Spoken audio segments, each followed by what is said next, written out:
Bismillahirrahmanirrahim. Kabilang po sa kamalian ng iba mga kapatiran natin na mga nagtitinda ay kapag sila po ay nakabenta ng buena mano ay kanilang ipinupunas ang halaga na kanilang nabenta doon sa kanilang mga paninda sa paniniwala na ito ay magdadala sa kanila ng swerte.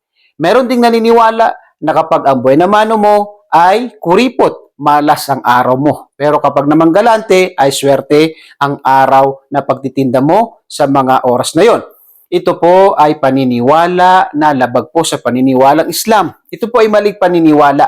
Wala pong konektado ang buena mano sa biyaya sa atin Allah subhanahu wa ta'ala. Kaya narapat po na tayo ay magtiwala kay Allah subhanahu wa ta'ala. Sinabi ni Allah sa banal na Quran, وَمَنْ يَتَوَكَّلْ عَلَى اللَّهِ فَهُوَ حَسْبُهُ.